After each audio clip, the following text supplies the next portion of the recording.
In this session, we'll discuss printing accounts payable checks.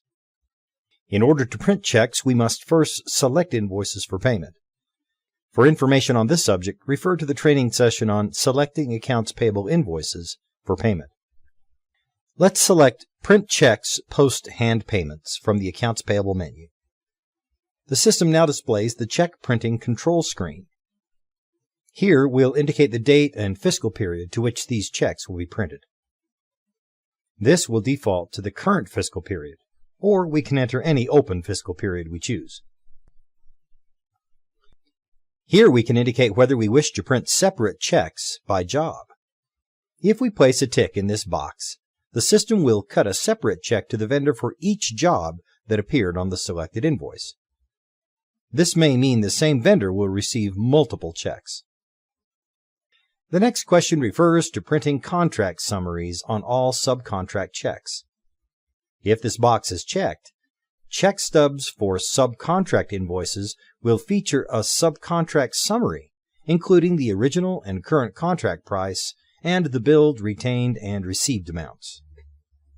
Placing a tick in this checkbox will cause the printed checks to include the job name as well as the job number on checks charged to jobs.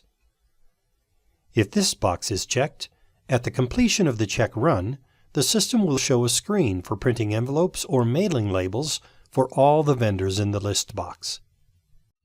At this point, we can indicate the checking account and the check date. The account number will default to the checking account selected during accounts payable setup, and the date will default to today's date.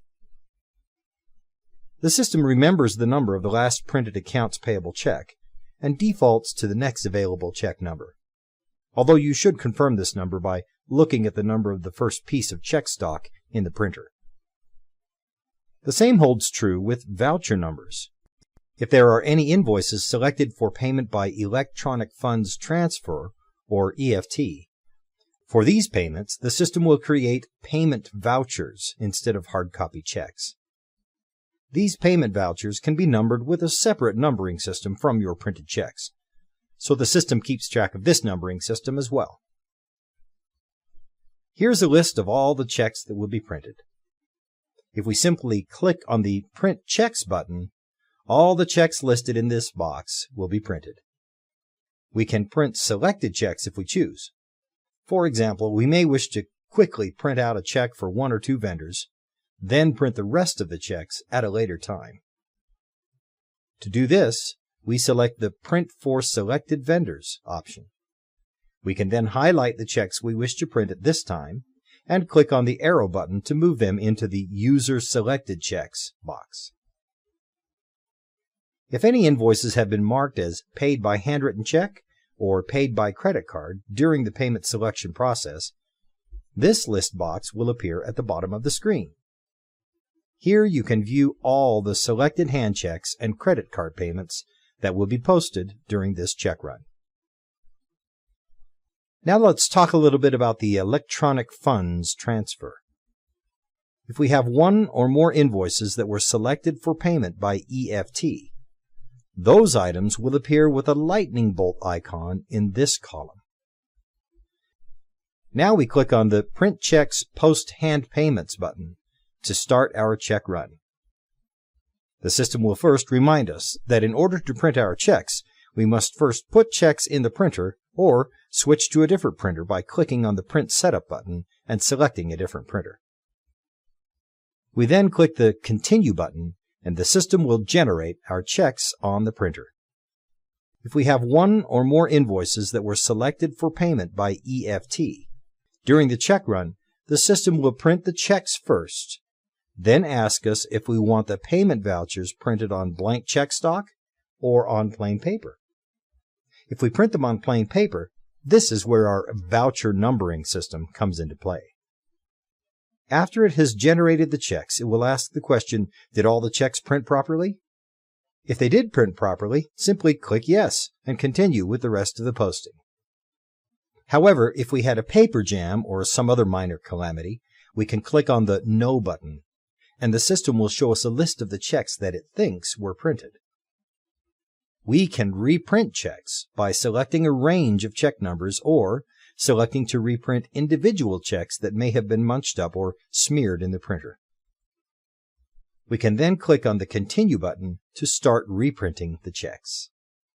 The system then prints those checks with the new starting check number, and once again asks the question, did all checks print properly?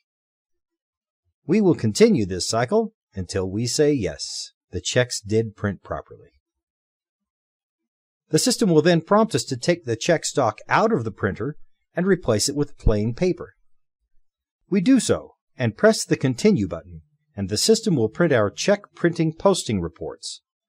These include a check register and a general ledger transaction summary of the check posting. At this point, we have one last chance to either finish or undo our check run and posting.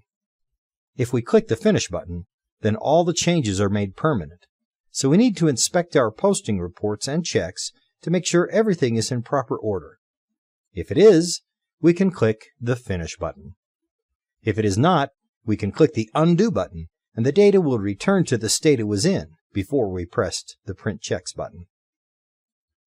If we have one or more invoices that were selected for payment by EFT, at the end of the check run, the system saves each of these vouchers in PDF format. They can now be attached to an email and sent to the vendor as a notification that an EFT payment is being transferred to his bank account. Also, the program generates an ACH text file with all the necessary information for the bank to transfer the money. Upload this text file to the bank website, and they will make the electronic transfer. This concludes this training session on printing accounts payable checks.